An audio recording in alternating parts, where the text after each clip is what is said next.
यशोमति नंदन प्रजबरो नागर गोकुल रंजन काना। यशोमति नंदन प्रजबरो नागर गोकुल रंजन काना। गोपीपरणधन मदन मनोहर गोपीपरणधन मदन मनोहर कालिया धमन विधान कालिया धमन विधान। यशोमति नंदन ब्रजबरो नागर गोकुल रंजन खाना। अमल हरिनाममि अविलास अमल हरिनाममि अविलास विपिन पुरंदर नवीन नगर बोरा विपिन पुरंदर नवीन नगर बोरा वंशीवदन सुवासा वंशीवदन सुवासा।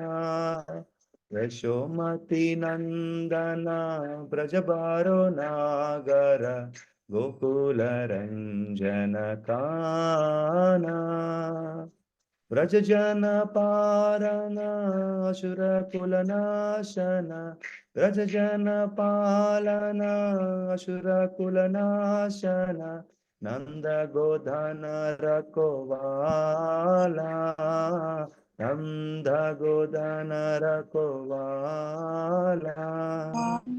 गोविंद माधव नवनीत ताष्कर गोविंद माधव नवनीत ताष्कर सुंदर नंद गोपाला सुंदर नंद गोपाला।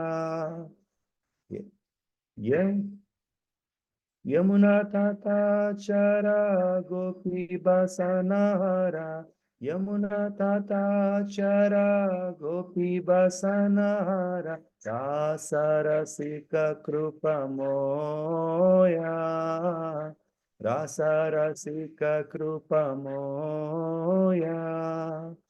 श्री राधा वल्लभ वृंदावन नटवरा श्री राधा वल्लभ वृंदावन नटवरा भक्ति विनोदाश्रया भक्ति विनोदाश्रया। यशोमति नंदन ब्रजबारो नागर गोकुल रंजन काना। हरे कृष्णा कृष्ण कृष्ण हरे हरे हरे राम राम राम हरे हरे। हरे कृष्णा कृष्ण कृष्ण हरे हरे हरे राम राम राम हरे हरे। हरे कृष्णा कृष्ण कृष्ण हरे हरे हरे राम राम राम हरे हरे।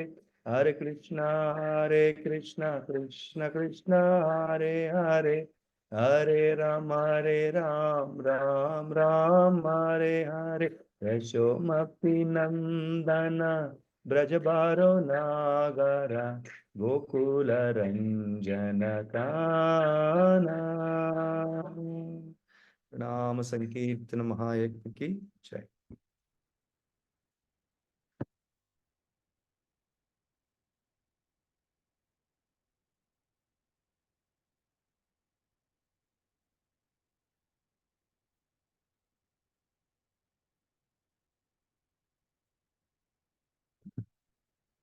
ओम अज्ञानतिमिरान्धश्च ज्ञानाञ्जनशलाकया चक्षुरोन्मीलितं येन तस्मै श्रीगुरवे नमः।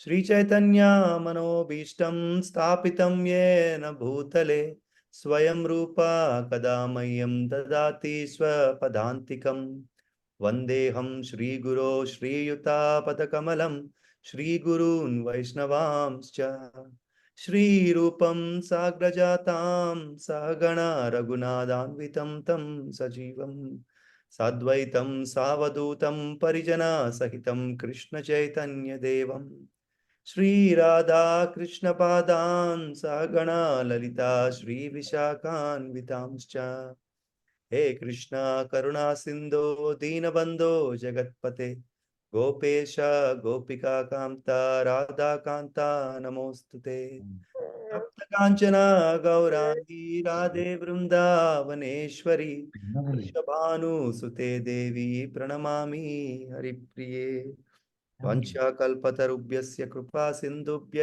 एव च पतितानां पावनेभ्यो वैष्णवेभ्यो नमो नमः जय श्री कृष्ण चैतन्य प्रभो नित्यानंद श्री अद्वैत गदाधर श्रीवासादि भक्त हरे कृष्णा कृष्णा कृष्णा हरे हरे हरे रामा राम राम हरे हरे ओम नमो भगवते वासुदेवाय ओम नमो भगवते वासुदेवाय ओम नमो भगवते वासुदेवाय नारायणं नमस्कृत्य नरं चैव नरोत्तमं देवीं सरस्वतीं व्यासं ततो जयमुदीरयेत् नष्टप्रायेषु अभद्रेषु नित्यं भागवत सेवया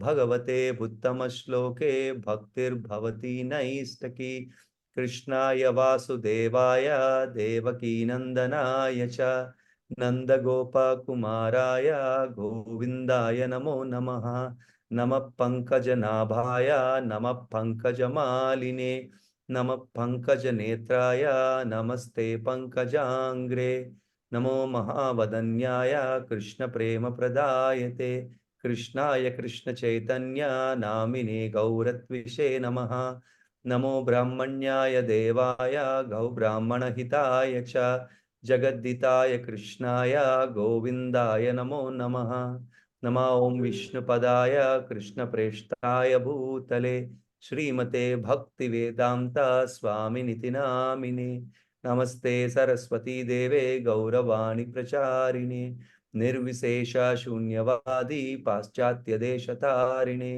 जय श्री कृष्ण चैतन्य प्रभु नित्यानंद श्री अद्वैत गदाधरा श्रीवासादि गौर भक्त वृंदा हरे कृष्णा कृष्णा कृष्णा हरे हरे हरे रामा राम राम हरे हरे मुखं करोति वाचालं पंगं लंघयते गिरिं यत्कृपतामहं वन्दे श्रीगुरुदीनतारिणं श्रीपरमानन्दमाधवं श्रीचैतन्य ईश्वरम् ॐ अपवित्रो पवित्रो वा सर्वावस्थं गतोऽपि वा यस्मरेत् पुण्डरीकाक्षं साप्याह्यभयंतर शुचि श्री विष्णु श्री विष्णु श्री विष्णु हरे कृष्णा प्रभुजन माता जी दंडवत प्रणाम हरे कृष्ण प्रभु हरे कृष्णा प्रभु थैंक यू वेरी मच प्रभुजन माता जी for joining the discussion today कृपा माता जी हरे कृष्णा दंडवत प्रणाम जयराजू प्रभु हरे कृष्णा दंडवत प्रणाम धन्यवाद सुब्बारा प्रभु जी दंडवत प्रणाम हरे कृष्णा प्रभु जी हरे कृष्ण प्रभु राजू प्रभु हरे कृष्णा दंडवत प्रणाम थैंक्स फॉर जॉइनिंग प्रभु कात्यायनी माता जी दंडवत प्रणाम विनोद प्रभु हरे कृष्णा दंडवत प्रणाम हरे कृष्ण प्रभु दंडवत प्रणाम पवन पवन प्रभु जी पवन रंगा प्रभु जी हरे कृष्णा दंडवत प्रणाम थैंक्स फॉर जॉइनिंग प्रभु हरे कृष्णा प्रवीण प्रभु जी समा माता जी हरे कृष्णा दंडवत प्रणाम थैंक्स फॉर जॉइनिंग हरे कृष्णा प्रभु जी दंडवत प्रणाम पद्मा माता जी अरविंद प्रभु हरे कृष्णा दंडवत प्रणाम थैंक्स फॉर जॉइनिंग प्रभु जी हरे कृष्णा प्रभु जी दंडवत प्रणाम I don't know who is this Kamya's iPhone. Hare Krishna. Whoever. Prabhuji Mata ji, thank you for joining. Dandavad Pranam. Amit Prabhu, Neha Mata ji. Hare Krishna, Dandavat Pranam. Hare Krishna Santosh Sahiत्य Prabhuji. Prabhu, Hare Krishna, Dandavat Pranam Prabhuji, thanks for joining. Vanilla Mataji, thank you, Hare Krishna, Dandavat Pranam. Hare Krishna Prabhuji. Rajiv Prabhu and Preeta Mataji, Hare Krishna, Dandavat Pranam, thanks for joining. धन्यवाद प्रणाम प्रभु जी। दंडवत प्रणाम प्रभु जी। Hare Krishna, Dandavat Pranam. Shri Giriraj Prabhu, Dandavat Pranam Prabhu, Lavanya Mataji, Hare Krishna, Dandavat Pranam, thanks for joining. Sudan Prabhu, Hare Krishna, Dandavat Pranam Prabhu, thanks for joining. Pavan Prabhuji and Sandhya Mataji, Hare Krishna, Dandavat Pranam. Sunil Prabhuji, Hare Krishna, Dandavat Pranam. Thank you all for joining the discussion. Thank you, Hare Krishna. So we'll start the discussion.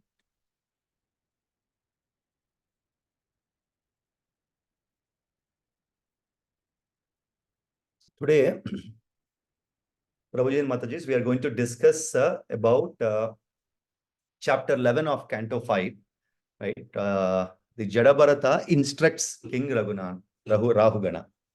So, I don't know whether I'm fortunate or unfortunate, right? Very fortunate one way because, the opportunity to discuss one of the very important chapters or important episodes of Bhagavatam is given to me. But again, I don't know if I can do justice to it because I'm nowhere qualified to talk about Jadabharata's instructions and how King Rahugana has taken it, especially when the previous chapter was explained by His Grace Lilananda Prabhu, right? So I don't think I can match his explanation or his instructions or anyway. But as an order from my Siksha Guru and Her Grace Shilpa Mataji, let me take this opportunity and try to at least discuss a bit what I have learned from this chapter. So quickly, I will take you through the introduction. This is a relatively a small chapter. We don't have more than 17 verses, but it has in-depth philosophy, right? Just by the verses, it looks like a very small chapter. But if we go as per the philosophy and the instructions given by the Brahmana, right, Jadabharata to King Rahugana, it is a very, very in-depth chapter. So just to give you, a background to somebody who does not know who is Jadabharata, right? So Jadabharata is in his previous life, 2 lives back, is King Bharata, by whom the entire Bharatavarsha is known as, the country of Bharat is known as Bharat. Right? By his name, the name was given to this country as Bharat, right? So, as explained in Bhagavad Gita, yam vyapismaran bhavam tajaktente kale varam tham tame vaiti kaunteya sadatat bhava bhavitaha. Krishna says in a chapter of Bhagavad Gita where, whichever consciousness you are in when you're leaving the body, you will take birth as the same. So, King Bharata, though he is a very, very, very spiritual and godly conscious person, for some reason when he is leaving his body, he was meditating on the deer which is nearby. Therefore, he took birth as a deer in his next life, right? And after that birth, after finishing that birth, leaving the body, he took birth again as a Jadabharata, right? So he's a very learned scholar, obviously, because he's a very noble person. In this life, he did not want to waste the opportunity because he knew that he already wasted 2 lives, right? Therefore, he didn't want to waste this opportunity. Therefore, he started behaving like a mad person, right? Though he's a learned scholar, he did not want to talk to anybody because if he talks to anybody, he might get into a material attachment. Therefore, he didn't want to talk to anybody. He always maintained silence. And in fact, a lot of people thought that, he's a dumb person. He cannot speak, right? So that story, most of you know. So that's how it is going. And in the last chapter, right, in the 10th chapter, on the Ekadashi day, His Grace Lilananda Prabhuji explained about it. Right, there is a beautiful conversation between Jadabharata and King Rahugana. Right, both of them spoke. Right, and this chapter mainly focuses on Jadabharata's instructions to King Rahugana. King Rahugana does not really speak in this chapter. That it's all about his instructions that he takes it from the Brahmana Jadabharata. So we'll see. So Jadabharata instructs Maharaja Rahugana in detail in this chapter. There are a lot of details that he gives. Very, very high philosophy, right? And he starts with chastising Rahugana, right? He says, you are not a very experienced person, right? Yet you pose yourself as a learned person. So he starts chastising. So we'll see why. And he explains the behavior of the conditioned soul in this chapter very, very clearly. You know, how the conditioned soul accepts, by whose influence that the conditioned soul works like this, what are the activities the conditioned soul is subject to. All those things are discussed in detail. So it's also discussed about the mind in this chapter. So, you know, though there are, 10 senses, you know, the 11th sense, mind, is, you know, very, very effective. So how the mind will control all other senses and intelligence too is what in detail explained in this chapter. And advantages of training mind, obviously, you know, when how the mind should be trained. And if the mind is trained properly, what will happen? And if it is not trained properly, what will happen? So all those things are discussed in detail. An explanation of Kshetragna. We know that, you know, it's not that we don't know. A lot of you in our satsangs, and, you know, when the senior devotees come or Maharajas come, we discuss about all those things, but it's just kind of brushing our knowledge. So the detailed explanation given about the Kshetragna. And finally, the potencies of Supreme Lord. We know a lot of potencies of Supreme Lord. And towards the end of this chapter, Brahmana Jadabharata talks about what are the potencies of the Supreme Lord, and by his potencies, what can he create, right? So we will discuss those in detail. So I will read the first shloka in the translation, and after that, every translation we will not do the shloka, and one of you can read the translation as we progress, right? I will do the first one.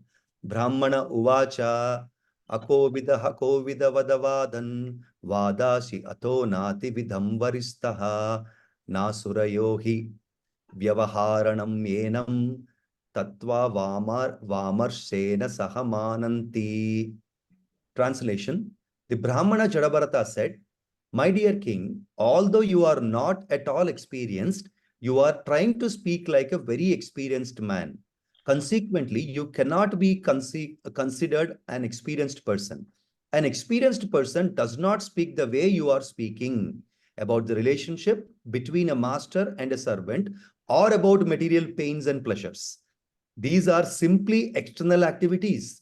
Any advanced experienced man, considering the absolute truth, does not talk this way." So this is the opening statement of Brahmana Jadabharata. He's chastising him because of his statements that he made in the previous chapter. He's saying, you are talking like an experienced person, but it is not. You are not an experienced person, right? Why is that? We will see in detail when we go into the purports. Can one of you read the translation of the second shloka?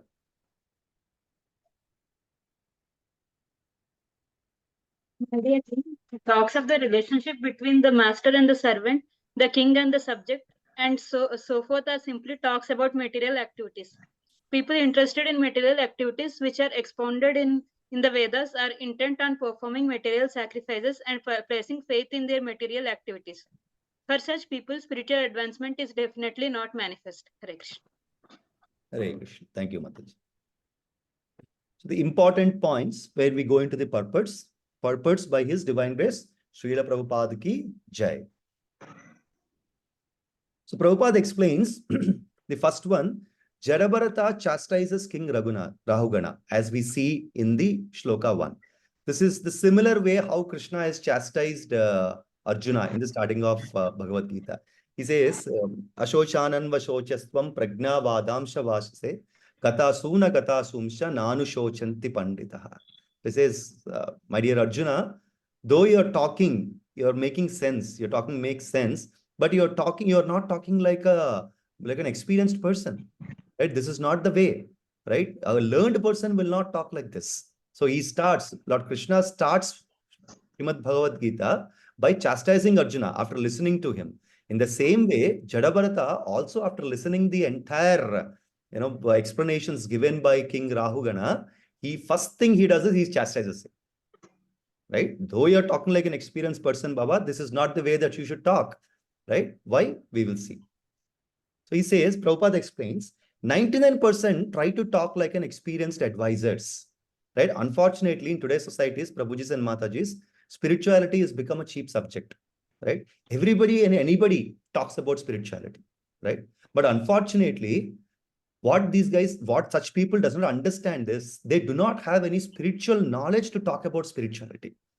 Right? I remember when His Grace Yugal Kishore Prabhu has come to Aparna, right? And one of the his answers to one of the devotees' question, right? He made a very good comparison. I still remember, and most of my Aparna congregation devotees who are part of this call also they remember this.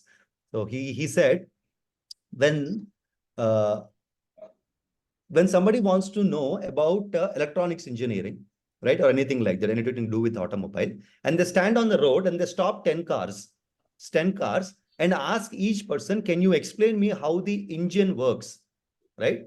Probably 5 of them could be from the same background, right? They would have studied the automobile engineering, but they may not be interested to tell them about that or explain about them. Or they can say, I read it long back, but I forgot, right? Another 4 people might say, I don't even know. How can I explain it to you, right? 1% out of the 10 might try to explain, but he will not be able to explain because he has no knowledge about that engineering technology at all. So basically, 10 of them will not be able to explain it at all. But the same person stands in a junction and stops 10 cars and try to ask him about spirituality, about God. Everybody will start giving lectures. Everybody will give their views, right? They don't understand that, they will have no spiritual knowledge to talk about spirituality or God. Right? Beautiful comparison made by His Grace Yugal Kishore Prabhuji. Right? So, they need some kind of experience, some kind of knowledge, even for the spirituality, because spirituality is definitely a science. They need to do some courses to understand what is spirituality, the basic things. Without doing all those things, people talk as if they like. Right? So that's exactly what His Divine Grace Srila Prabhupada is mentioning here. So he says, such kind of people, they're divided by the spiritual knowledge. They have no spiritual knowledge. Then their talks or their explanations need not be taken seriously. Not at all. They're like very childish. Will we take any child explanations or discussions seriously? We don't really take. For example, if a 6 years old or a 7 years old, right, child comes to a father and say, Daddy, I want to, have a running race with you, right? And I'm sure I will win. I will win the running race. Will the father take it seriously? He will not, because he knows anyway, what will happen, right? But maybe some of the fathers, right, who want to just, keep their kids happy or whatever it is, they will participate in that running race, or they will try to, right, lose in that race or whatever. But the truth is, as long as the father is really fit, right, the child cannot beat the father. Who's a 6 years child cannot beat a father who is 30 or 35 or whatever, 40, right, in the running race. So in the same way, Prabhupada explains that we don't need to take such kind of people seriously and their arguments. But again, Prabhuji and Matajis, the same child, when he or she becomes 20 years or 18 years and challenges father, right? Let's have a running race, right? The father will not take it light. He will definitely take it seriously, because there is a possibility that he might lose to his child, right? In the same way, anything a person need to talk about spirituality should learn from Krishna or devotee, because it comes from experience, right? In the same way, the child, after 6 years to 20 years, 14 years of experience and different changes in the body, right, becomes grown up and becomes strong. Then the father will take him seriously. In the same way, when somebody talks experience based on the knowledge or the learnings given by Krishna or his devotees, we should consider that kind of knowledge is actual spiritual knowledge, and what they are talking is sense or valuable. Otherwise, we don't need to really consider this 99% people really serious when it comes to spirituality, right? Therefore, Srila Prabhupada explains that becoming Krishna consciousness is vital of the today's society. Because, Prabhuji and Matajis, this 99.9% people, because of their useless knowledge, because of not even useless knowledge, no knowledge, they are creating a chaotic situation in the society, because they talk everything in anything they know, right? We had a live example yesterday also. Somebody who's part of the youth preaching, you might understand. I will not take the names, right? So, we had, some Mataji somewhere on the, some platform who was talking about nonsense about Bhagavad Gita and, especially ISKCON Bhagavad Gita, right? So they have no knowledge. right? They have no knowledge, they have no authority to discuss about the spiritual matters, right? But just because they have access to social media platforms and they can talk, they can make videos, they will make videos and post any nonsensical videos, right? But exactly, Prabhupada mentioned this, Prabhuji and Mataji's, probably 40-50 years back. And this is exactly apt to the today's society also. So look at how visionary Prabhupada is. The statements which are made about 50 years back or 40 years back are still apt to the today's societies. And this kind of people who has no spiritual knowledge are creating chaotic situation in the society. Right? So that is the situation that we are in. Therefore, Srila Prabhupada explains that such kind of people should not be encouraged. Right? And one will have to become a devotee of Krishna and learn the spiritual knowledge from the great personalities like Jadabharata, Kapiladev, or Shukadev Goswami, or through Krishna himself. Right? That is what important. Coming to the second verse. Second verse discusses, if you see, the Vedavada and Tattvavada are the significant words in the second verse. Vedavada, Tattvavada. It says, Vedavada means somebody who's attached towards the results of the Vedas or probably the teaching of the Vedas, right?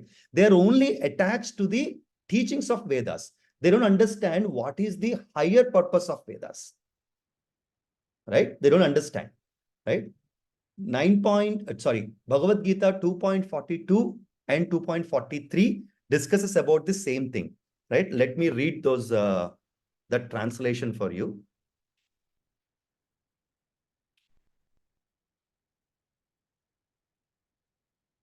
Yes. 2.42 and 43. Lord Krishna says, men of small knowledge are very much attached to the flowery words of Vedas, which recommends various spiritual activities for elevation to heavenly planets, resultant good birth, power, and so forth.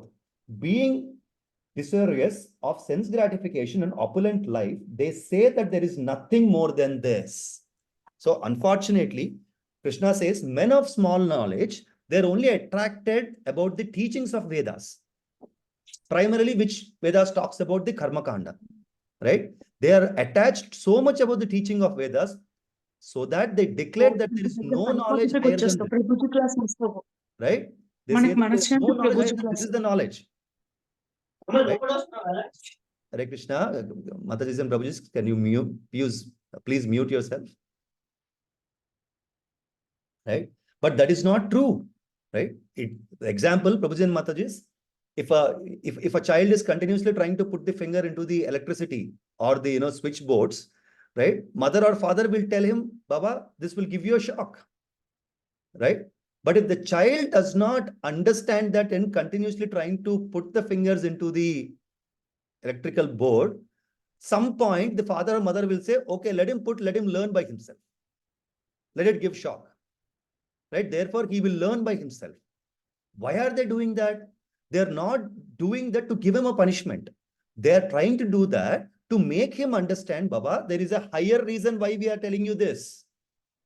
It is not that we want you to be punished. We want you to learn that if you do this, there will be a harm for your life also.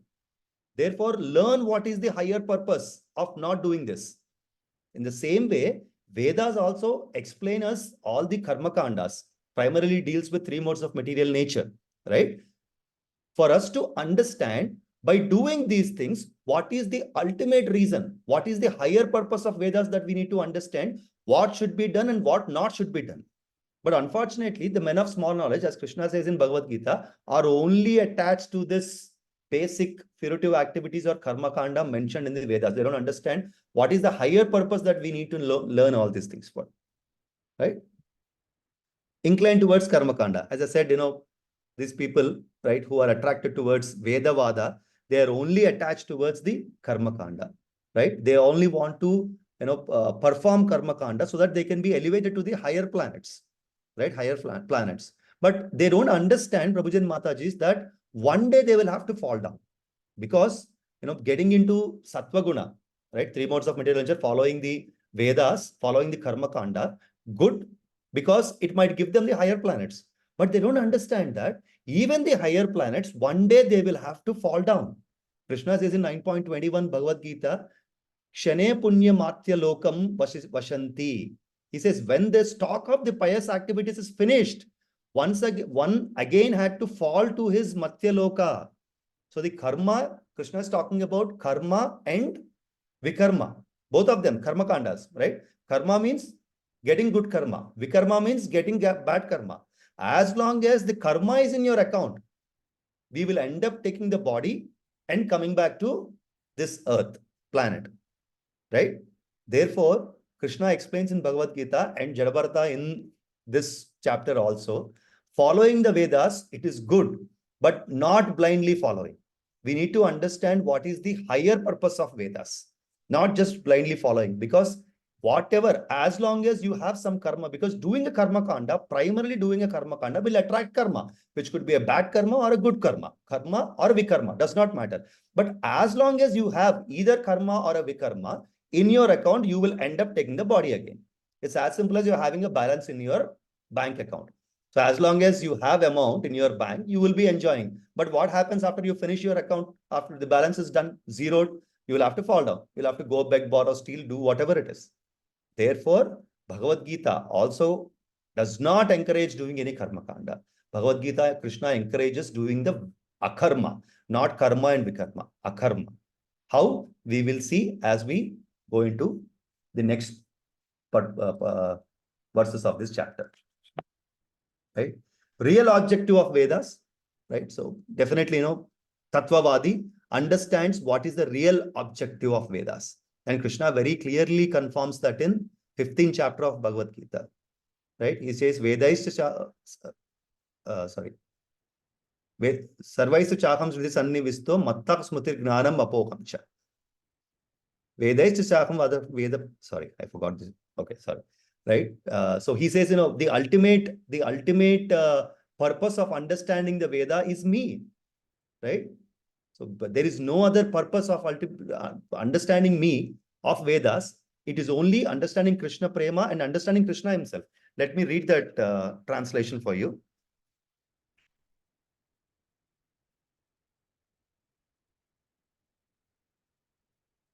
Yeah. Sarvaisu chakam hridi sannivisto matta smritir gnanam apocham cha vedaischa sarveraham eva vedo vedanta krudheva vidyeva chaham. He says, I am seated in everyone's heart, and from me comes remembrance, knowledge, and forgetfulness. By all Vedas, I am to be known. Therefore, the higher purpose of Vedas is to know Lord Krishna. Indeed, I am the compiler of Vedanta, and I am the knower of the Vedas. So the Tattvavadi understands what is the higher purpose, right? Vedavadi doesn't understand. He is only attached. A Vedavadi cannot become purified unless he comes to the level of Tattvavada. He can never be purified. He can never attain liberation, right? Because Vedas does not talk about liberation. Vedas talks about primarily about the karma kandas and three modes of material nature only. It is important to understand what is the Tattvavadi, right? The Tattvavadi understands there is something beyond this karma kanda, that is understanding the Supreme Lord, right? That is very, very important. Right? So Tattvavadi understands that Aradhanam Sarvesham Vishnur Aradhanam Param. Right? He understands out of all worship, worshipping Vishnu or Sri Krishna is the ultimate. Therefore, we will have to elevate beyond this Vedas. Right? The Karma Kanda is what the Tattvavadi's philosophy. Even in Tattvavadis, Prabhuji and Mataji's, somebody who's at an understanding of Brahma Jyoti or somebody who's at understanding of Paramatma is not the appropriate full Tattvavadi understanding. Somebody comes to the understanding of Paramatma, worshipping Paramatma, worshipping Bhagavan, not Paramatma, right? That is the actual understanding of the real Tattvavadi, right? Brahma Jyoti, Paramatma, some extent is fine, but ultimately Bhagavan, they should come to that level. Number 3, translation. Can somebody read this?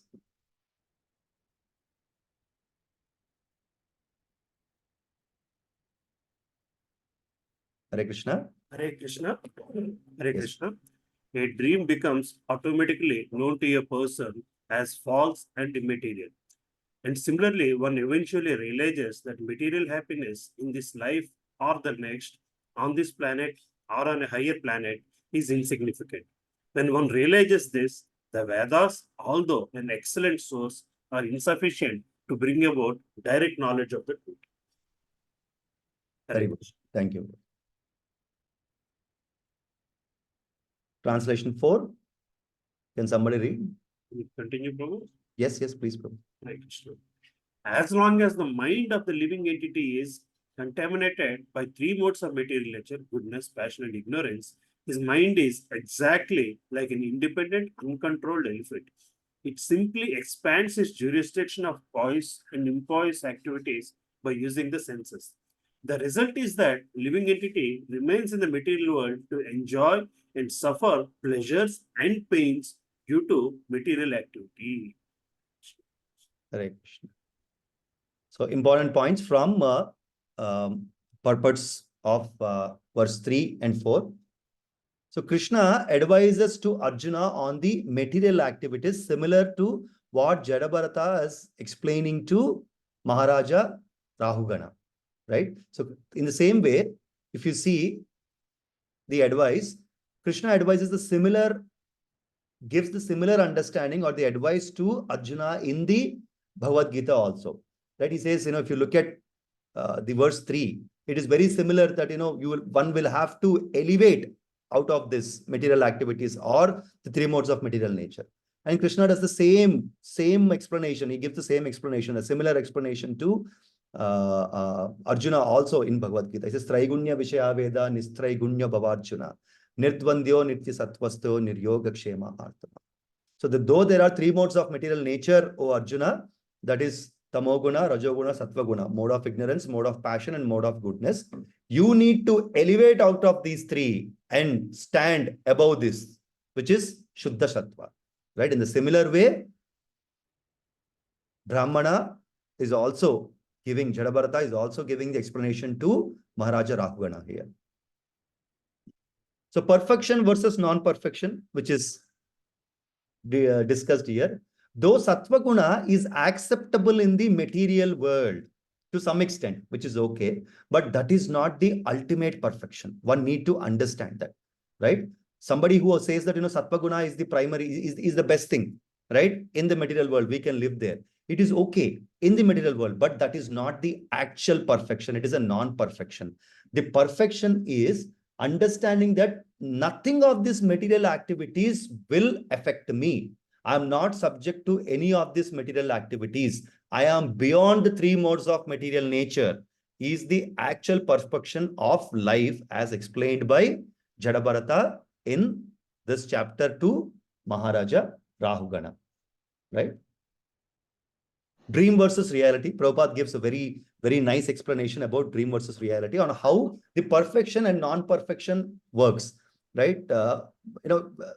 Especially in our dreams, sometimes, we see that, or some material person sees that, he's having a lovely family, right? With, wife, 2 children, a villa, Mercedes Benz or whatever it is, business class travel and all those things. And he's very, very happy, right? In his dream, he's laughing also in his dream. But suddenly when he wakes up, he will see that that is not reality, right? Sometimes, not even married, or sometimes not even living in a small apartment, maybe just in a room, does not even have car, forget about traveling in business class, right?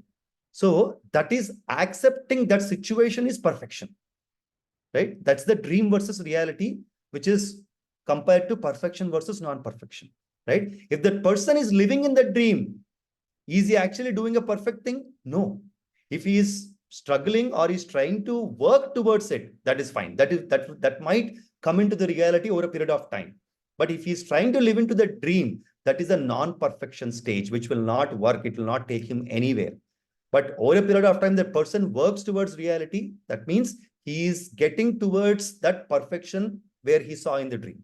So that's the difference what Srila Prabhupada explains, right? And Srila Prabhupada also explains, because of these things, he goes into details about karmis, gnanis, yogis versus devotees. So Prabhupada explains that, karmis are the people who work for all material benefits. They're very much attached towards their, bodily concepts. And gnanis are, somebody who who are behind the knowledge, right? They're behind the knowledge, how to come out of this whole karma kanda and finally merge into the Brahma Jyoti. They're only attached towards the knowledge, right? And yogis, they're attached towards the mystical powers, right? Magical powers. They want to attain all these things, right? But one need to understand that none of these three categories can elevate themselves to the spiritual purpose of the liberation. They cannot. Only devotees can do that, because bhakti yoga is the ultimate, right? Bhakti yoga will definitely have the concepts of, karma yoga, gnana yoga, ashtanga yoga. But the karma yoga, gnana yoga, ashtanga yoga alone cannot take somebody to the part of bhakti yoga and finally liberate.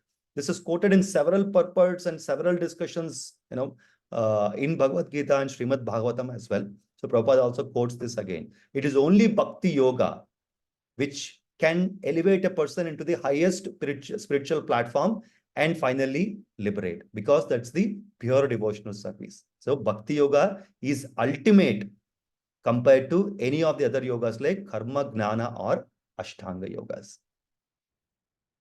So material pious and impious activities are both opposed to the principle of devotional service. Obviously, as we have discussed some time back, right?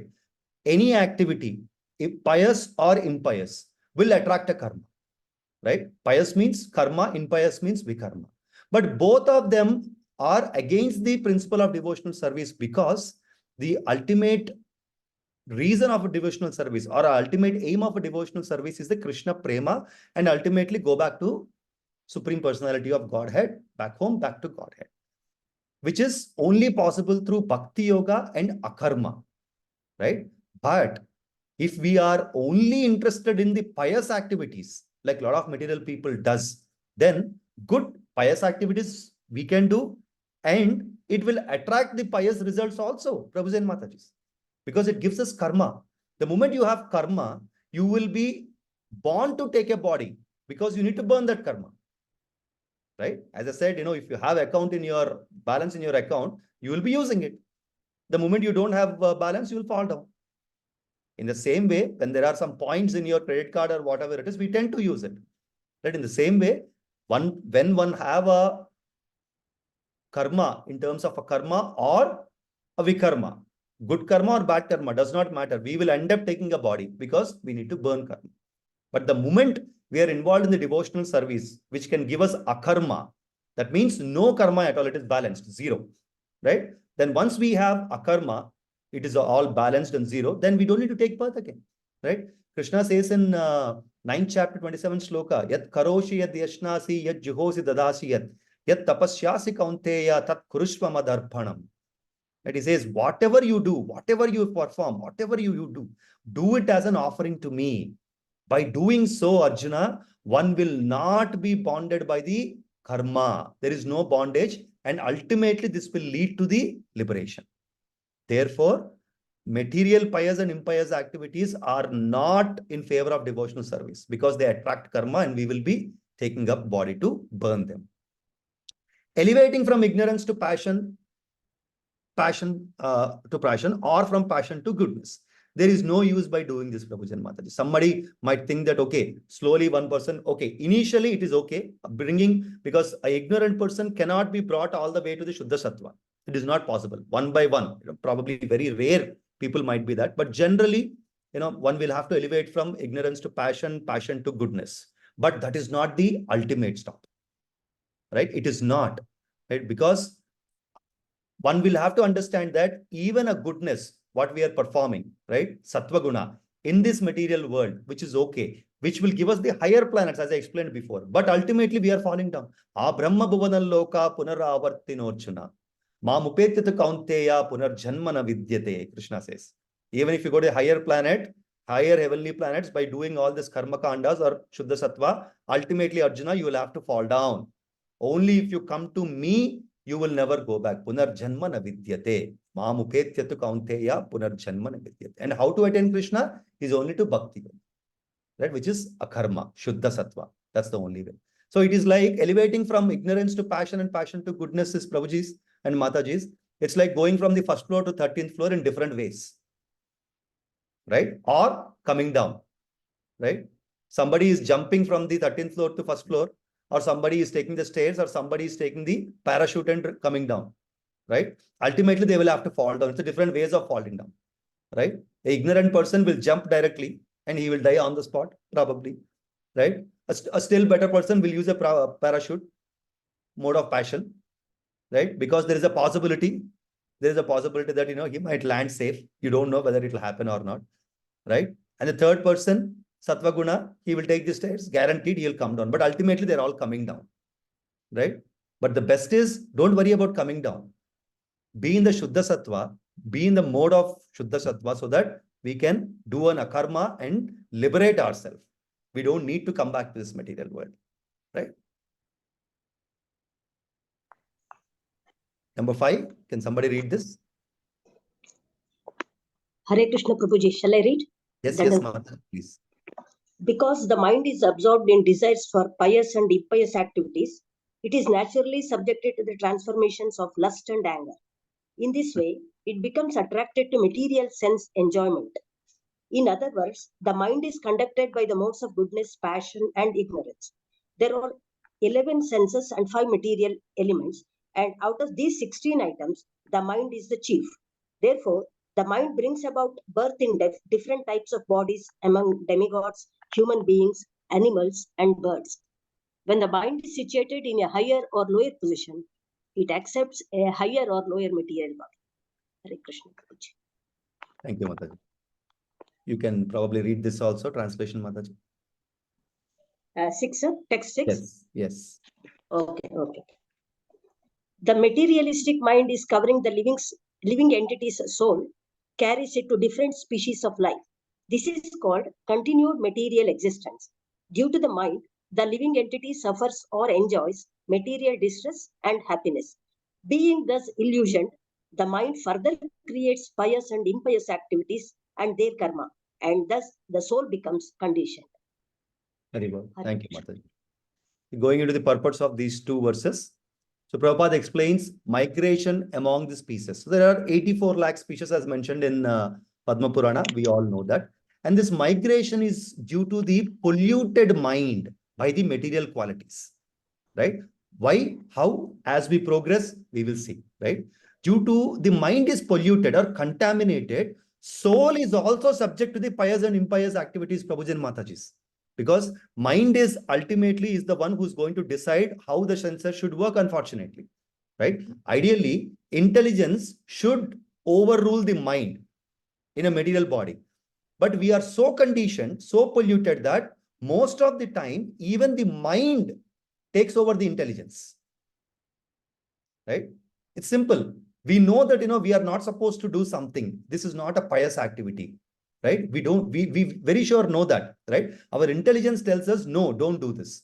This is not the right thing. But our mind is so conditioned. We are so conditioned that our mind overrules intelligence. It's okay. Don't worry, right? This is fine. We will try to, excuse me.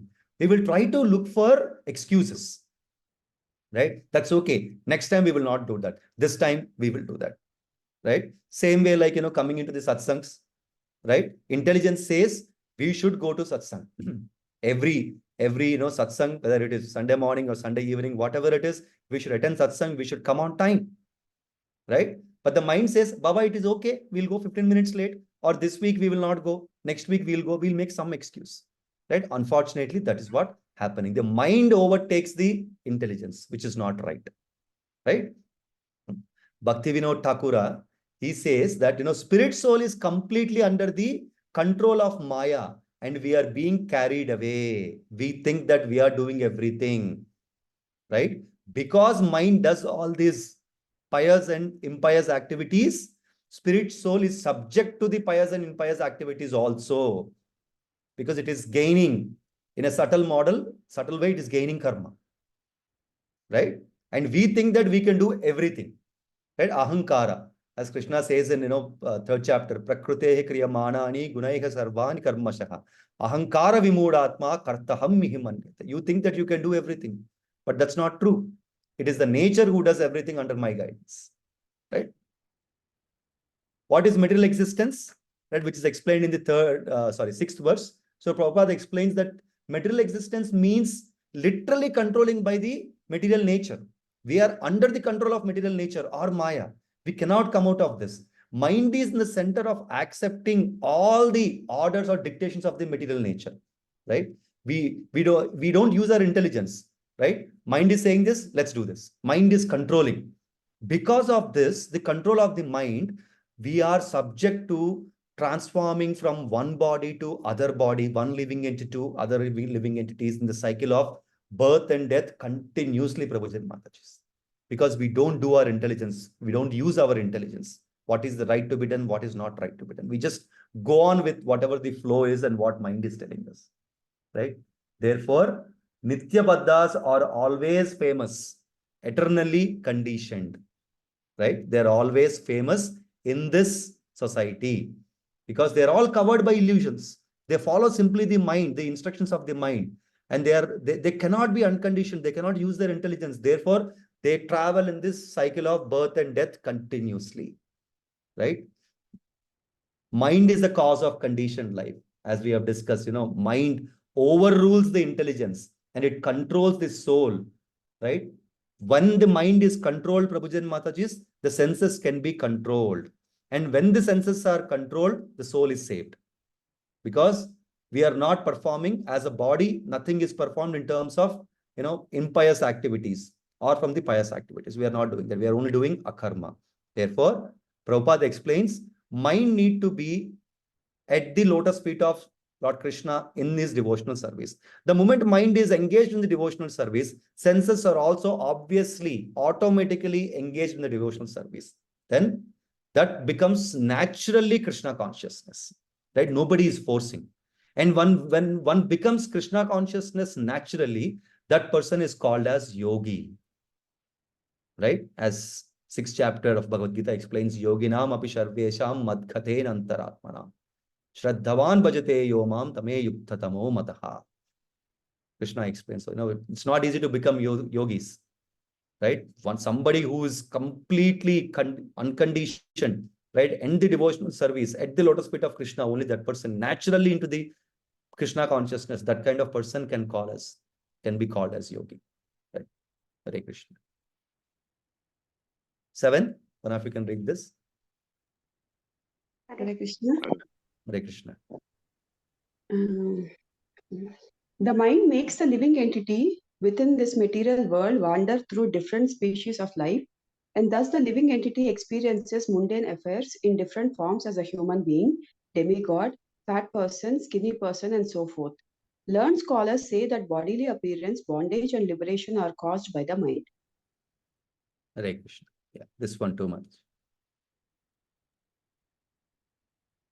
When the living entity's mind becomes absorbed in the sense gratification of the material world, it brings about his conditioned life and suffering within the material situation. However, when the mind becomes unattached to material enjoyment, it becomes the cause of liberation. When the flame in a lamp burns the wick improperly, the lamp is blackened, and when the lamp is filled with ghee and is burning properly, there is bright illumination. Similarly, when the mind is absorbed in material sense gratification, it causes suffering, and when detached from material sense gratification, it brings about the original brightness of Krishna consciousness. Very well. Thank you. So if you see the 7th verse, Prabhuji and Mataji's, the last word, paravarasya, is significant. That is derived from para avara. That means the mind is described as para and avara. Para means transcendental, being transcendental. Avara means material. When I was preparing for this chapter, something, I was meditating on something. Avara, right? In Telugu, we usually call, somebody who's, not very serious in life or, very, that kind of person, right? We call avara, right? What avara gadra. That's what we say usually, right? So that's where I felt maybe that word is derived from this avara. Avara means very material person, not serious about life, not really, Krishna consciousness, not spiritual. So I was actually meditating, maybe this word is derived from this particular word called avara, which is a material person, right? So the people who the mind, which is under para, they're very transcendental, they're engaged in the service of the Supreme Lord. Obviously, avaras, they are all engaged in the material sense gratification, right? And Prabhupada explains, in the present society, most of the people fall under this avara category, right? Because they're fully conditioned. They're only running behind the material activities. But there is a possibility that one can elevate to the para level only by engaging in the spiritual activities and putting themselves into the Krishna consciousness so that they can ultimately purify themselves. Right? Narada Pancharatra also explains the same thing. I will read that what this particular verse says in Narada Pancharatra. When the mind and sense are purified, one's total existence is purified. One no longer consider himself as a human being or a demigod, cat, dog, Hindu, Muslim, etc. When the senses are engaged in Krishna consciousness, one can liberate. Simple, right? So when your mind and senses are purified, we will not attach ourselves to any material concepts of life. Right? He'll not say, oh, this person is a fat person, this person is a tall person, this person is a fair person, right? He's a dog, he's a cat or whatever. We will not say that. Right? Vidya Vinaya Sampanne Brahmane Gavi Hastini. Shunichaiva Swapakacha Panditaha Samadarshinaha. Bhagavad Gita says this in 5th chapter. Right? In the same way, a learned person who realizes the ultimate absolute truth will not look anybody with any kind of discrimination. He will look that Paramatma in everybody, that soul. Right? He will not bother what is the body, fat body, tall body, white body, black body, short body, right? Dog body, right? Elephant body, does not matter. Looks everybody as same because he understands that the soul is common in everybody, and that is Paramatma and Atma. Mind is cause of material existence and liberation also, as we have been discussing, right? Para and avara, right? Para can lead to liberation because one is involved in the transcendental service. And avara is obviously material. So one becomes transcendental, one becomes spiritually attached in Krishna consciousness, can ultimately liberate mind, right? And if a mind is attached to the material activities, they will remain in the material world only. Take birth, die, take birth, die, take birth, die. They are revolving in this cycle, right? So when the mind is engaged in the para level, it is called the spiritual engagement, right? That means paring these 3 modes of material nature and transcendenting these 3 modes of material nature and standing at a higher level. Traigunya Vishaya Veda Nistraigunya Bhavarjuna. 14.26 also Krishna says, Mamchayo Vyabhicharena Bhakti Yogena Sevate. Sagunam Sattitvetam Brahma Bhuyaya Kalpate. Right? One need to transcend these 3 modes of material nature to ultimately attain liberation. Right? 14.26 shloka of Bhagavad Gita. So this is confirmed in Bhagavad Gita also.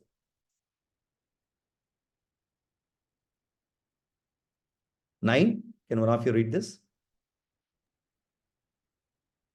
Hare Krishna, Prabhu. Hare Krishna. There are 5 working senses and 5 knowledge acquiring senses. There is also the false ego. In this way, there are 11 items for the mind's functions.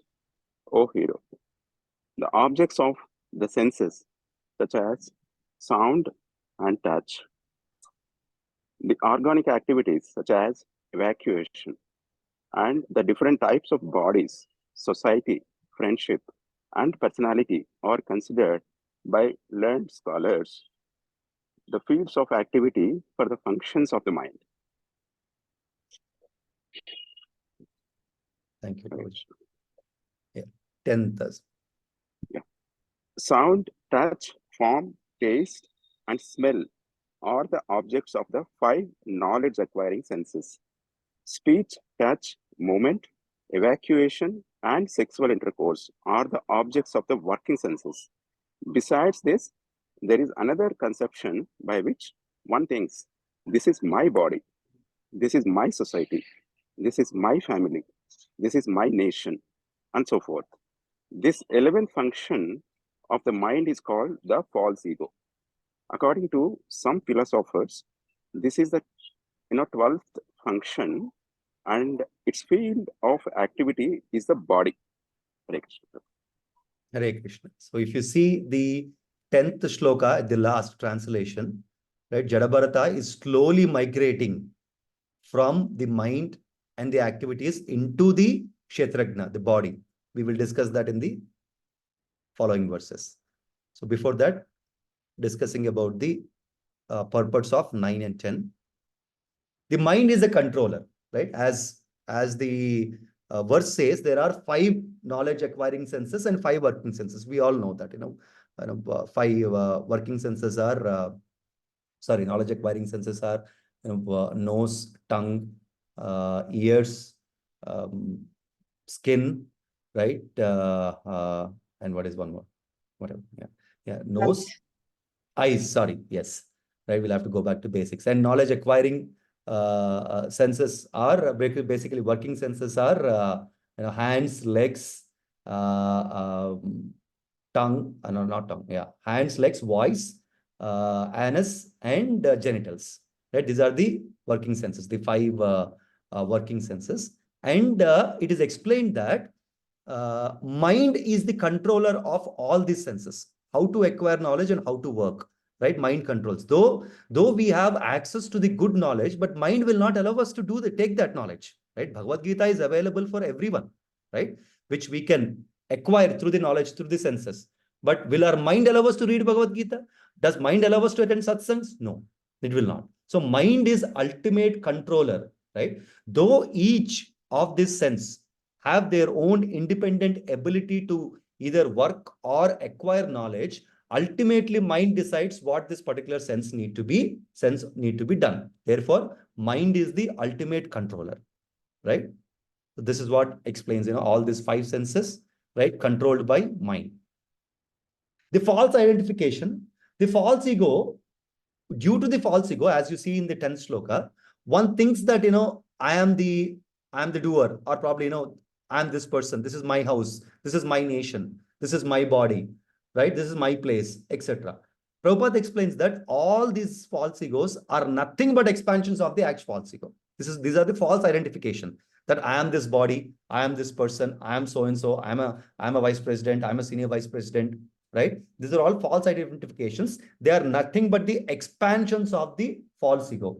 And due to this false ego, one will have to entangle in this material world only. Till the time we do not stop identifying ourselves to the bodily concepts, which are called false identifications or upadhis, designations, we will be in this material world only. We will have to first realize that we are not this body, we are the soul, right? Yeah, 11, one of you can read this. Hare Krishna, Prabhuji. Hare Krishna. The physical elements, nature, the original cause, culture, destiny, and the time element are all material causes. Agitated by these material causes, the 11 functions transform into hundreds of functions, and then into thousands, and then into millions. But all these transformations do not take place automatically by mutual combination. Rather, they are under the direction of Supreme Personality of God. Hare Krishna. Hare Krishna. 12th translation. Can I read, Prabhuji? Yes, Prabhuji, please. Translation. Yeah. The individual soul, bereft of Krishna consciousness, has many ideas and activities created in the mind by the external energy. They have been existing from time immemorial. Sometimes they have manifest in the wakening state and in the dream state. But during deep sleep, unconsciousness or trance, they disappear. A person who is liberated in this life, Jivan Mukta, can see all these things vividly. Hare Krishna. Thank you. Hare Krishna. Going into purpose. Nature is neither independent nor automatic. If you see the 11th verse, Jadabharata is confirming. Everything is worked under the direction of the Supreme Lord. Right? So Prabhupada explains that one should not think that any subtle, gross, or physical elements are working on their own. Right? Krishna sitting in the heart of everyone is giving the directions. Right? He is the giver. Everything works under his direction. Right? This is confirmed in Bhagavad Gita also. Right? In the 15th chapter also, in several verses, in several chapters, and Krishna says, he is seated in the heart as a Paramatma and directing. And this direction, everything is directed, including the nature, that is not independent. It is working under the direction of Krishna. There's a famous shloka from 9th chapter, which says, Mayagdakshena prakrute sueta characharam hetunanena kaunteya jagat viparivartate. So Krishna says, the nature, the cosmic manifestation or the material nature is working under my direction, Archana. Right? And what does the word Kshetragna refers to here? Right? So here Jadabharta is talking about the body, right? Kshetragna, if you see the 12th verse. So here Kshetragna refers to the two kinds of living entities, right? One is the individual living being, and second one is the supreme living being. Individual living being is us, Jivatmas, right? And the supreme living entity is Krishna, who is a Paramatma. Ordinary living being might understand some extent to the body, not even fully. We don't even know full about our body. But Krishna understands about each and every body in detail, right? As a Supreme Lord, as Paramatma, right? So he has complete knowledge on that. Because the individual soul or the Jivatma we are talking about is a localized concept. But whereas the Paramatma or the Supreme Lord is the pervading concept, all pervading he is, right? So again, ordinary living beings, we will talk about Jivatma, ordinary living beings or individual living beings now. And the next verse, we will talk about the supreme living being. So ordinary living beings can be divided into two further categories. One is Nitya Baddha and Nitya Mukta. Nitya Baddha, we have just looked in couple of, in some of the earlier verses also. Nitya Baddha is somebody who's eternally conditioned. Right? He is always in the material world, always attached to the material activities, right? So, that person cannot come to the spiritual progress, cannot come to the ultimate spiritual platform unless he purifies himself and get into the pure Krishna consciousness naturally. There is a possibility, right? Nitya Baddha can come into the level of Nitya Mukta, but it will have to be a long, rough journey, and he will have to purify himself before coming to that. He'll need to train his mind, right? But whereas Nitya Mukta is basically eternally liberated soul, right? Always in Vaikuntha, right? So that's the difference between Nitya Baddha and Nitya Mukta, who is mentioned in the 12th verse. And the person who liberates ultimately is called Jiva Mukta, right? When a Nitya Baddha trains himself and ultimately liberates, he's called Jiva Mukta, because he's come into this material world and he performed whatever the austerity, Krishna consciousness, and he ultimately liberated. Therefore, he elevated from the platform of Nitya Baddha to Jiva Mukta. And the conditioned state and the liberated state is explained very clearly here. So the conditioned state is basically a human or a living entity is in complete ignorance, completely sleeping, least bothered about spirituality, least bothered about God, right? Unconsciousness state, dark state. They don't care about spirituality, right? Whereas the liberated state, the people are in complete understanding of who is the Supreme Personality of Godhead, and in that activity or in that path of liberation. Right? In 2nd chapter, Krishna says, Yanisha sarva bhutanam yashyam jagarti samyami. Tasyam jagarti samyami sanisha pashyato muneha. He says, when the conditioned souls are sleeping, devotees are in the awakening state. Right? They are not in the darkness. Right? They're always in the awakening stage. Whereas the conditioned soul, the material people are always in the enjoying mood. Right? 13th and 14th. It's a big translation. One of you can read this. Mataji.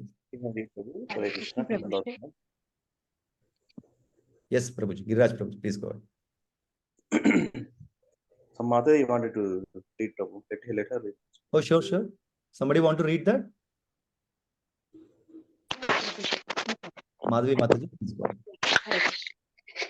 There are two kinds of Kshetrajna. The living entity as explained above, and the Supreme Personality of Godhead, who is explained as follows. He is the all-pervading cause of creation. He is full in himself and is not dependent on others. He is perceived by the hearing and direct perception. He is self-effulgent and doesn't experience birth, death, old age, or disease. He is the controller of all the demigods. Beginning with Lord Brahma, he is called Narayana, and he is the shelter of living entities after the annihilation of this material world.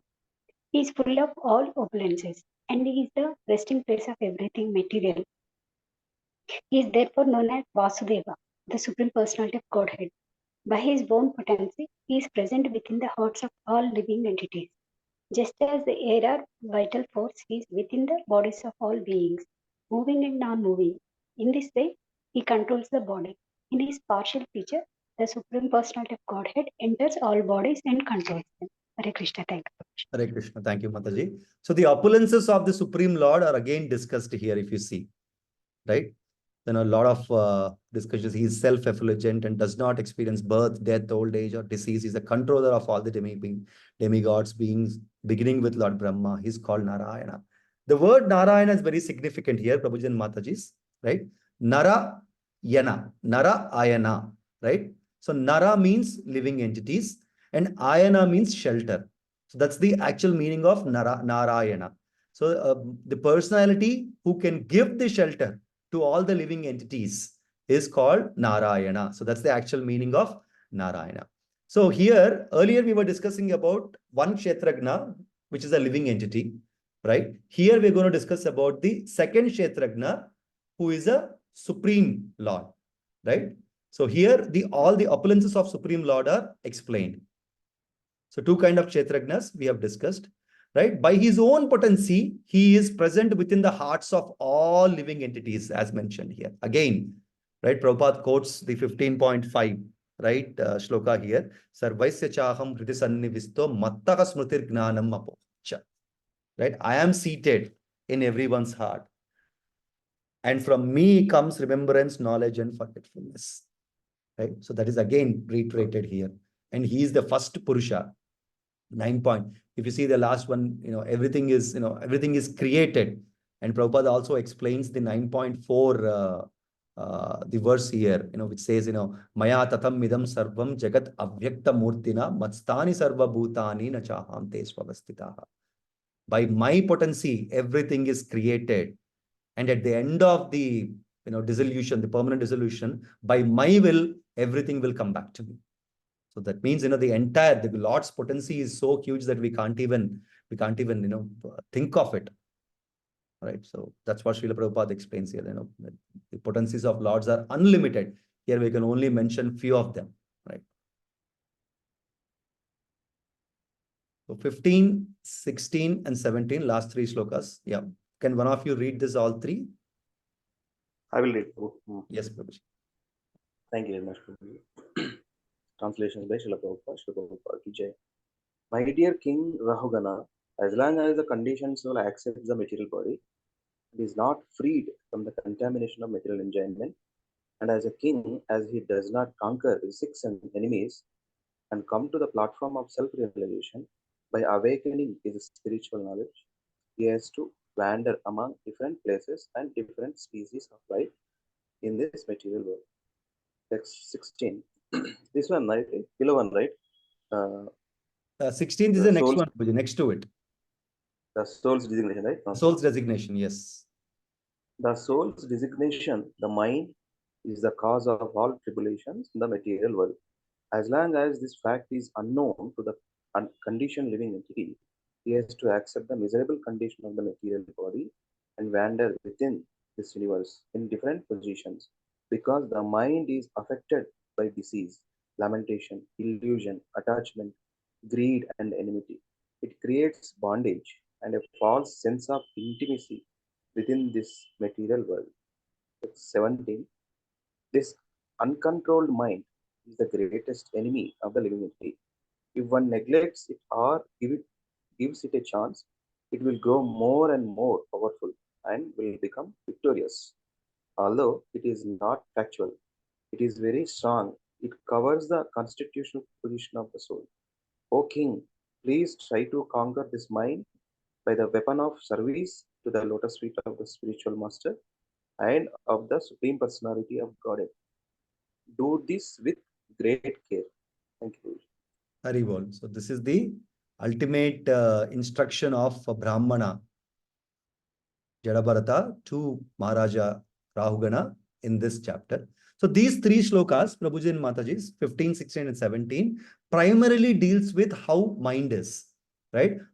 How mind is dangerous, at the same time, friend, enemy and a friend, right? It explains that, if mind is absorbed in material conceptions, we will obviously be in the false identifications of, this is me, this is my nation, this is my home, and all those things. We are involved in the material activities. By doing that, one will end up remaining in this material world eternally, right? But when one engages the mind in the spiritual activities, controls the mind to some extent, then the mind is a friend of that person, right? It will help, that kind of mind will help us to liberate from this material bondage, right? Impure mind only thinks that I am this body, I am the doer, I am the approver, right? But whereas the pure mind thinks that I am only a servant of Lord. I will just follow his instructions. He is the ultimate doer. He is the ultimate giver, right? So that's the difference between a pure mind and a impure mind. And Prabhupada also explains how to conquer a mind here, right?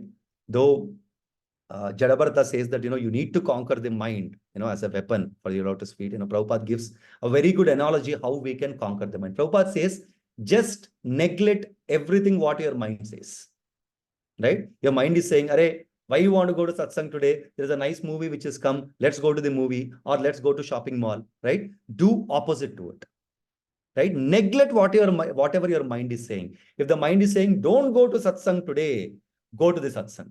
Force yourself. If the mind is saying, don't attend the Bhagavatam class today, attend the Bhagavatam class. So that way, over a period of time, you can train your mind, right? The moment the mind is trained, Prabhuji and Mataji's, your senses will be under the control, right? And once the senses are under the control, the soul is not subject to the pious and impious activities, because the trained mind will keep it engaged in the devotional service of Lord Krishna. Obviously, senses will also be in the devotional service when your mind is engaged, right? And once senses are engaged in devotional service, obviously one will liberate. Therefore, it is important. So with this, we have finished this chapter. We will just do some takeaways. First is, number one, if you see, chastising is needed to purify oneself, right? Jadabharata started this chapter by chastising Maharaja Rahugana, right? Therefore, it is important. Our gurus will have to chastise us and put us in the right path. We should not be, proud of ourselves. We should not be with that false ego. Who is that person to chastise me? I am materially very strong, right? I am much richer than that person. I am much successful in that person. He only has a Maruti 800. I have a Mercedes Benz. He's only living in a 2 BHK flat. I am living in a villa, right?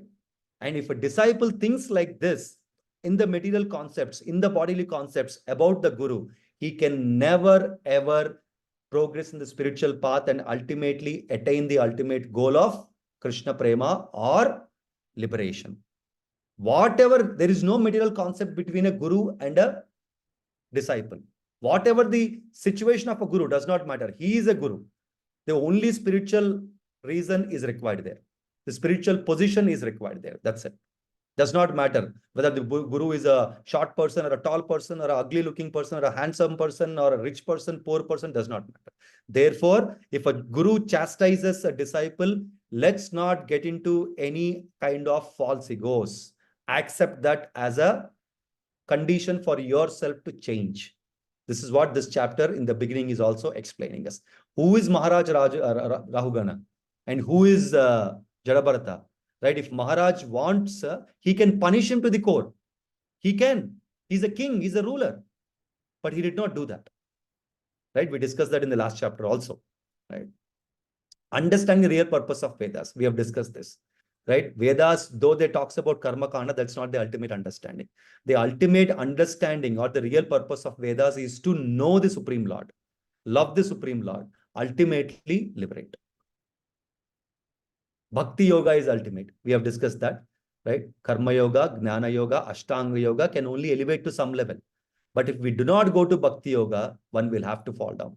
Liberation is not possible through any of these yogas. Bhakti Yoga is the ultimate.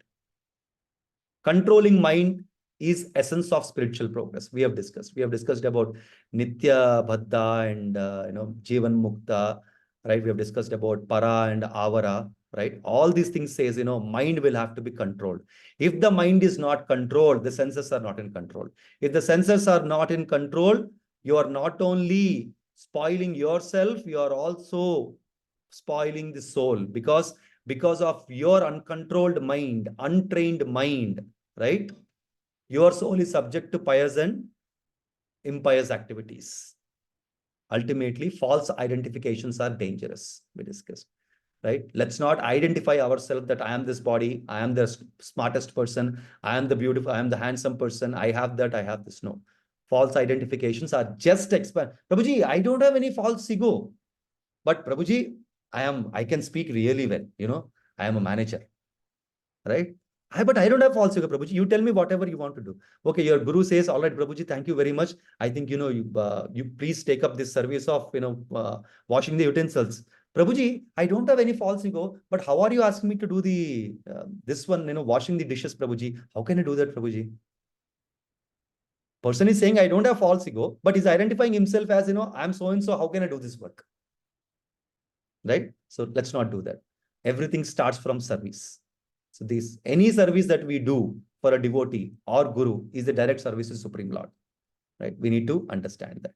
So with that, I'll close this session. Hare Krishna, Krishna Krishna, Hare Hare, Hare Ram, Hare Ram, Ram Ram, Hare Hare.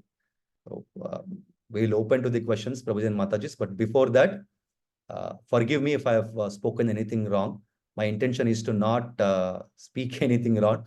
But if I have done anything unknowingly, please chastise if required. Correct me if I've done anything wrong, and forgive if I have spoken anything wrong. I know that, this is not the chapter which a person at my level can deal with, right? It is a very, very high philosophical chapter. But, as an order by my spiritual master and Shilpa Mataji, I had to, just read some verses of what Prabhupada has explained in the purpose and then try to put it on my way. Thank you. Hare Krishna.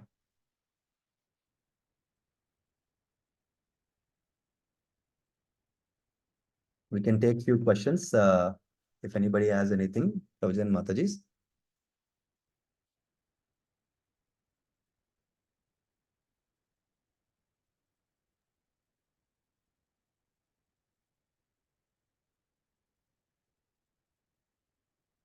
If there are no questions, then I understand that, nobody understood anything.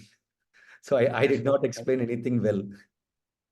No, that way, not that way. Prabhu. Thank you very much for nice talks, Prabhuji. And the previous was 15, 16, 17, the last. Thank you, Prabhuji, for a wonderful class. Hare Krishna, Lilananda Prabhuji, Dandavat Pranam. Thank you, Prabhu, for wonderful class, Prabhuji. Thank you for starting the day with Bhagavatam. Very well. Thank you, Prabhuji. Hare Krishna. Sorry, I joined a little late. I was on the way to VSK. Yeah. Dandavat Pranam. Dandavat Pranam, Prabhuji. Hare Krishna. Wonderful class, Prabhuji. Hare Krishna. Hare Krishna. Thank you, Prabhuji. Dandavat Pranam. For this wonderful class. Hare Krishna. Thank you very much for wonderful class, Prabhu. Hare Krishna. Many of the seniors, Subbarao Prabhu, Praveen Prabhu, Sri Giriraj Prabhu, Santosh Aditya Prabhu, Satyadev Prabhu. Hare Krishna, Prabhuji, Dandavat Pranam. Thank you, Prabhuji. Thank you for. Please correct me if I've spoken anything wrong. And if you feel that, I would have done a better job, please give me the feedback and correct me wherever required. No, Prabhuji, you did a beautiful job. Thank you, Prabhuji. Hare Krishna. Hare Krishna, Prabhuji, Dandavat Pranam. Dandavat Pranam, Prabhuji. Prabhuji, Hare Krishna, Prabhuji. Dandavat. Prabhuji, Yes. one suggestion, Prabhuji, sorry, if it is not, it's okay or I don't know. Just wanted to give one suggestion, Prabhuji. Sure, Prabhuji. Please. I mean, at the end of the class, can we just summarize like, okay, we have covered these other slokas and then this just maybe about few lines summary so that, I mean, those who joined for late or those who are maybe, doing some other activity and they wanted to listen. So just, it will give you the last summary I know it's I'm sorry if I'm offending somebody, but No. I think that's a good idea, Prabhuji. We can do that. I have yeah. tried to put in some takeaways from this session. So Mm. that covers mostly whatever we have discussed in summary. But that's a good thought. I think Yeah. there's nothing It'll give, wrong. I mean, for those who want to fall tomorrow or maybe for next Saturday, it'll give Yes. this is the memory. It'll like a snapshot that we gives, as a memory for other, Yes. those who are listening. Just Prabhuji. Sure, Prabhuji. Great session. Sorry, Thank you. Prabhuji. Hare Krishna. Thank you, Prabhuji and Matajis. Please have a wonderful Krishna conscious day ahead. See you soon. Hare Krishna. Vanchakalpatarubhyasya kripa sindhubhya eva cha patitanam pavanebhyo vaishnavebhyo namo namaha. Ananta koti Vaishnava ki jai. Srila Prabhupada ki jai. Thank you, Prabhuji. Thank you, Shilpa Mataji. Thank you very much. I'm ending the session here, Prabhuji. Yes, thank you. Hare Krishna. Hare Krishna.